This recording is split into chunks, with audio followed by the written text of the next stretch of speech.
کہ حضور اقدس صلی اللہ علیہ وسلم ماہ رجب میں روزہ رکھا کرتے تھے، حتیٰ کہ ہم سمجھتے تھے کہ حضور صلی اللہ علیہ وسلم روزہ نگاہ نہیں کریں گے۔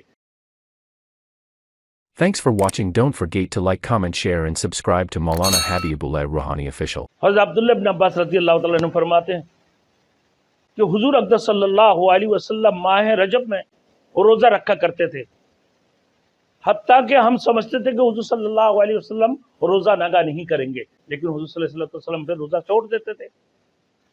صحیح مسلم شریف، امام حافظ ابن حجر عسقلانی تبیان العجائب بما ورد فی شہر رجب کے نام سے ایک بہترین کتاب تحریر فرمائیں۔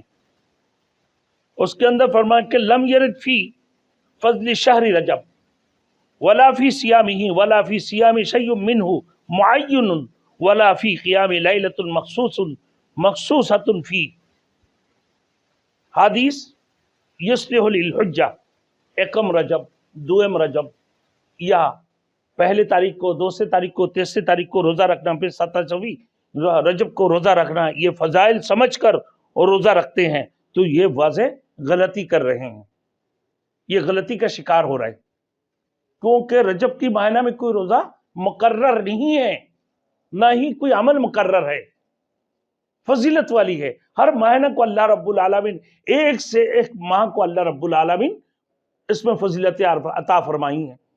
ایک مہینہ دوسرے مہینے سے افضل ہے، جسے تمام مہینوں سے افضل رمضان المبارک کی مہینہ ہے۔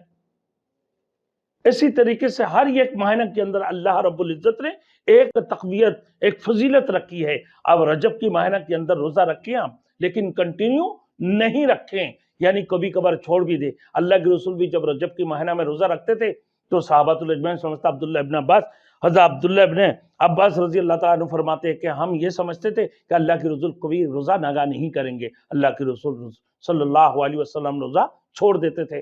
تو میرے دوستو، روزہ کی یہ رجب کی جو مہینہ ہے یہ تعظیم والی مہینہ ہے، حرمت والی مہینہ ہے۔ تو پہلے ایام جاہلیت میں اور اسلام سے پہلے لوگ بھی اس کو حرمت والے اور عظمت والے مانتے تھے، اسلام سے پہلے بھی۔ تو لہٰذا اس مہینہ کے اندر زیادہ سے زیادہ ذکر، استغفار کی جائے اور اللہ سے معافی طلب کی جائے، اللہ سے اپنا گناہوں کی بخشش کی طلب کی جائے۔ میرے دوستوں، اور ہر نیک کام کی طرف قدم کو بڑھاتے رہیں، اللہ کی طرف متوجہ ہوئیں، اور پھر اپنے حلال مال کھائیں اور حلال مال کھانے کی کوشش کریں۔ ہر صورت میں ہر قسم کی رشوت، ہر قسم کی سودوں سے بچیں اور حرام مال سے بچیں ہر صورت میں۔